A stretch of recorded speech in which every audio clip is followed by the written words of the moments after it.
जब भी लैंडस्लाइड्स होते हैं तो हजारों लोगों का नुकसान होता है। कई जानें चली जाती हैं और न जाने कितने जान माल का भी नुकसान होता है। वायनाड में भी ऐसा ही हुआ। 29 जुलाई की रात तेज बारिश में एक साथ लैंडस्लाइड हो गया और 4 गांव रातों रात बह गए। तेज आवाज के साथ चट्टानें खिसकने लगी, जमीन खिसकने लगी, बारिश हुई, मलबा आया और गांव को इस प्रकार से बहा के ले गया कि 400 से ज्यादा लोग अभी भी लापता हैं। लगभग 300 लोगों के बारे में शिनाख्त हो चुकी है कि उनकी मृत्यु हो चुकी है और ये खतरनाक हादसा 4 गांवों को नक्शे से मिटा के लेके चला गया। पास्ट में भी ऐसी घटनाएं हुई हैं। केदारनाथ में भी ऐसा ही हुआ था। अचानक से बादल फटा और 160 के स्पीड में मलबा नीचे की तरफ बहने लगा। हजारों लोगों की जान चली गई। केदारनाथ में जो हुआ उसके ऊपर तो मूवी बन चुकी है। दरअसल में लैंडस्लाइड एक प्राकृतिक घटना है। ग्रेविटी की वजह से जब कभी भी भारी चट्टानें या जमीन ऊपर से नीचे की तरफ खिसकती है तो इसको लैंडस्लाइड कहा जाता है। ये चट्टान खिसकने के कई कारण हो सकते हैं। ये प्राकृतिक कारण भी हो सकते हैं और अप्राकृतिक यानी मानवीय कारण भी हो सकते हैं। कई बार न केवल चट्टानें खिसकती हैं बल्कि उनके साथ जमीन भी खिसकती है। और जब ये जमीन खिसकती है तो ज्यादातर मामलों में या तो बहुत तेज बारिश हो रही होती है या फिर कहीं न कहीं से बहुत बड़ा पानी का स्रोत आया हुआ होता है। कई बार नदियां बांध तोड़ देती हैं और कई बार ऐसा होता है कि पहाड़ों के ऊपर बारिश होने की वजह से वो तेज गति से ऊपर से नीचे की तरफ बह रही होती है और इसी दौरान होती हैं लैंडस्लाइड्स। ज्यादातर कारण जो अभी तक समझ में आए हैं और जिनमें बहुत ज्यादा बड़ी मात्रा में जान माल की हानि हुई है वो प्राकृतिक कारणों से हुई है। चाहे वो केदारनाथ की बात हो, रिसेंटली हुई हिमाचल में कुल्लू में लैंडस्लाइड की बात हो बादल फटने की वजह से, या फिर वायनाड में हुई घटना हो, इन सब में प्राकृतिक रूप से बहुत ज्यादा जल का बहाव आया। उस जल के बहाव ने मिट्टी को गीला कर दिया। कीचड़ के रूप में मलबा ऊपर से नीचे की तरफ बहा और 4 गांवों को बहा के लेके चला गया। जैसा कि हम ऑलरेडी चर्चा कर चुके हैं, जब कभी भी प्राकृतिक रूप से ग्रेविटी की वजह से चट्टानें या मिट्टी ऊपर से नीचे की तरफ खिसकती हैं तो उसको लैंडस्लाइड कहा जाता है। ज्यादातर मामलों में इसमें नीचे की सतह ढीली हो चुकी होती है, पकड़ ढीली हो चुकी होती है, जिसकी वजह से वो नीचे की तरफ खिसकती है। और इसमें जब कभी भी बारिश का पानी मिक्स हो जाता है तो ये मलबा कीचड़ के रूप में या फिसलन के रूप में ऊपर से नीचे की तरफ तेजी से बहाव करता है। केदारनाथ वाली घटना अगर याद करें तो उसमें 160 किलोमीटर प्रति घंटे की रफ्तार से मलबा ऊपर से नीचे की तरफ बहा था। और अगर वायनाड की बात करें, अभी तक जो अनुमान है, अनुमानतः लगभग 100 किलोमीटर प्रति घंटा की रफ्तार से मलबा ऊपर से नीचे की तरफ बहा है। और यही रीजन है कि 400 से ज्यादा लोग लापता हैं, पता भी नहीं है कि वो कहाँ हैं। लैंडस्लाइड बेसिकली 4 प्रकार के होते हैं। सबसे पहला प्रकार माना जाता है ढलान या फॉल्स। नाम से ही क्लियर लगता है, जहाँ पे भी पहाड़ी इलाका है या लैंड इस तरीके से ढलान की तरफ बनी हुई है, वहां पे जब तेज बारिश होती है तो चट्टानें या मिट्टी नीचे की तरफ खसकती हैं और इसे स्लोप में हुआ लैंडस्लाइड कहते हैं। दूसरे प्रकार का लैंडस्लाइड है टॉपल। ये यूजुअली खड़ी चट्टानें या खड़ी मिट्टी की ढेर अचानक से टूटकर दूर कहीं गिरती हैं और इसे टॉपल कहा जाता है।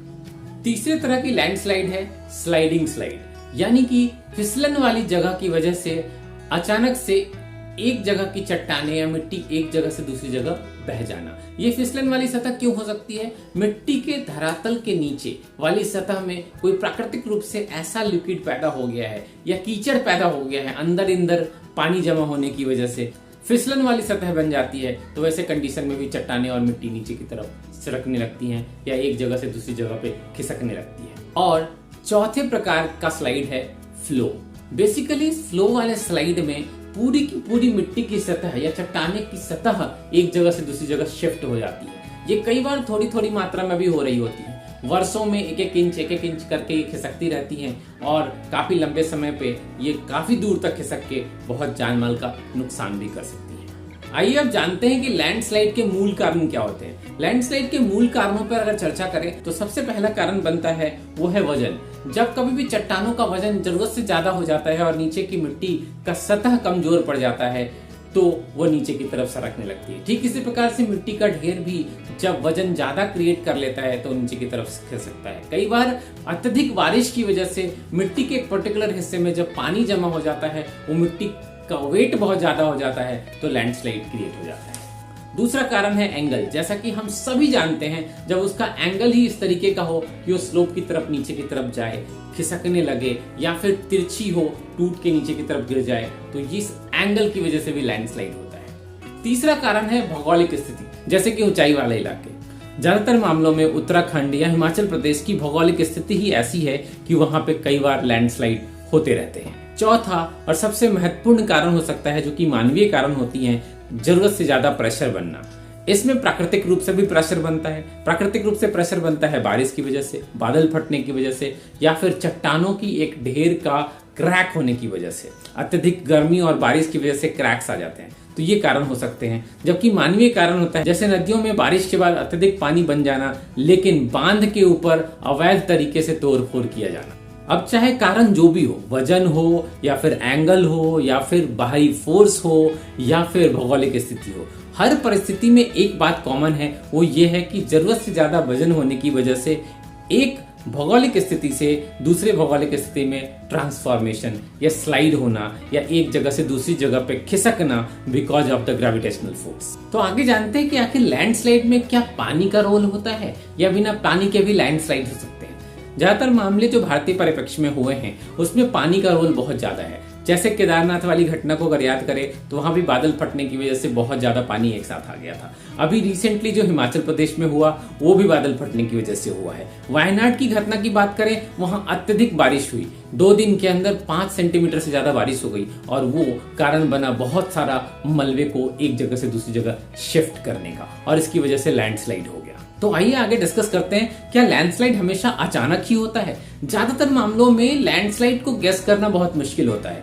लैंडस्लाइड को गेस किया जा सकता है अगर आपको ऑलरेडी पता है कि आप ऐसे भौगोलिक स्थिति वाले स्थान पर रहते हैं जहां लैंडस्लाइड की संभावना है और तेज बारिश हो रही है। जैसे जो लोग मैदानी इलाके में रहते हैं, बारिश के दिनों में नदी का बहाव इतना ज्यादा हो जाता है कि वो खतरे के निशान से ऊपर आ जाता है, तो लोग ऑलरेडी ही एक अनुमान लगा लेते हैं कि कभी भी किसी भी वक्त बांध टूट सकता है और बांध टूटने की वजह से वो बाढ़ के रूप में पूरा का पूरा पानी गांवों की तरफ बह सकता है। ठीक उसी तरीके से अगर आप ऊंचाई वाले स्थान पर रहते हैं या फिर ऐसे स्थान पर रहते हैं जहां परिस्थिति ही ऐसी है कि ढलान बनता है, जहां परिस्थिति ऐसी है कि अत्यधिक बारिश होगी तो मलबे के रूप में ऊपर से सामान नीचे की तरफ बहेगा ही, जहां परिस्थिति ही ऐसी है कि अगर पहाड़ टूटेगा तो ऊपर से नीचे की तरफ गिरेगा ही, तो ऐसे स्थान पे अनुमान लगाना मुश्किल है। आप सिर्फ और सिर्फ अंदाजा लगा सकते हैं कि ऐसा हो सकता है, एग्जैक्ट टाइम का अनुमान नहीं हो पाता है। और यही कारण है कि वायनाड में भी ऐसा ही हुआ। वायनाड के लोग जानते हैं कि बारिश होती है तो बारिश का पानी ऊपर से नीचे की तरफ बहता है, लेकिन यह अंदाजा नहीं लगा पाए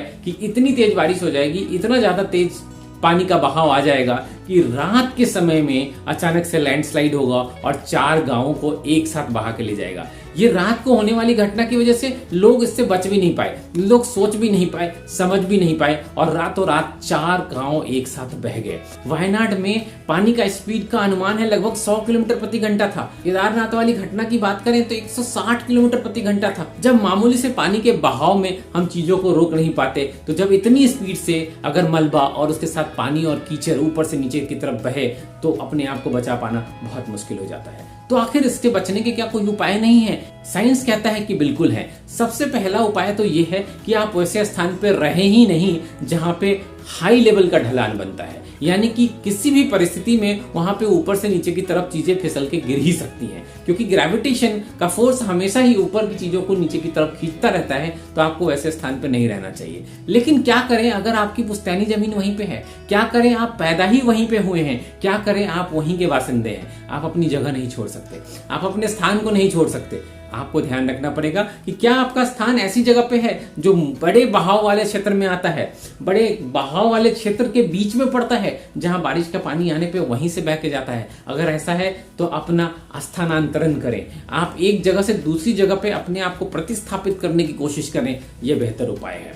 अगर बारिश तेज हो रही हो, लगातार बारिश हो रही हो, वैसे स्थान पे आप घूमने ना जाएं। वैसी नदियों के बहाव में आप नदियों का नजारा लेने न जाएं, वैसे पहाड़ों पे घूमने न जाएं, क्योंकि बारिश के टाइम में लैंडस्लाइड सबसे ज्यादा होता है। बेसिक उपाय तो वही है। साइंटिफिक तरीके से ये भी बताया जाता है कि ऐसी जगहों पे कम से कम निर्माण किया जाए, ऐसी जगहों पे कम से कम फैक्ट्रीज लगाई जाए, ऐसी जगहों पे कम से कम लोगों को रहने की अनुमति दी जाए। लेकिन क्या करें, हम इंसान हैं और हमारा पॉपुलेशन भी बहुत ज्यादा है इंडिया में। सुरक्षा का ध्यान रखना हमारे अपने हाथ में है, हमारी अपनी जिम्मेवारी है। कई बार हर तरह की सुरक्षा का ध्यान रखने के बाद भी दुर्घटनाएं हो जाती है, वो ईश्वर के हाथ में है। लेकिन अपनी तरफ से कोशिश करना हम इंसानों का कर्तव्य बनता है। मेरी कोशिश थी कि इस वीडियो में आपको मैं लैंडस्लाइड के बारे में बेसिक्स जानकारी दे पाऊं ताकि आप भी भविष्य के खतरों से बचे रहें। उम्मीद करता हूं आपको ये वीडियो पसंद आया होगा। मिलते हैं जल्द ही ऐसे ही बेहतरीन वीडियो के साथ। नमस्कार। आपको ये वीडियो कैसी लगी कमेंट बॉक्स में लिख के बताइए। अगर आप ऐसे ही बेहतरीन वीडियो चाहते हैं फाइनेंस पे, एजुकेशन से या किसी भी क्षेत्र से रिलेटेड जिसमें आपका इंटरेस्ट है तो उसे कमेंट बॉक्स में लिख के बताइए। हमारी कोशिश रहेगी कि उसे अगले 24 घंटों के अंदर आपके लिए बेहतरीन वीडियो के रूप में प्रस्तुत किया जाए। अगर आप मेरे चैनल पे पहली बार आए हैं तो प्लीज सब्सक्राइब करना मत भूलिएगा, इससे मुझे प्रोत्साहन मिलता है। वीडियो पसंद आया हो तो लाइक कीजिए। साथ में आपसे एक रिक्वेस्ट है कि इस वीडियो को कम से कम एक ऐसे व्यक्ति के साथ शेयर कीजिए जिनके बारे में सोच के आपको लगता है कि ये वीडियो उनके लिए हेल्पफुल हो सकता है। ध्यान रखिए, आपके एक वीडियो शेयरिंग से न जाने कितने लोगों की जिंदगी बदल सकती है। मिलता हूं ऐसे ही बेहतरीन वीडियो में एक बार फिर से। तब तक के लिए आपको नमस्कार, जय हिंद, वंदे मातरम।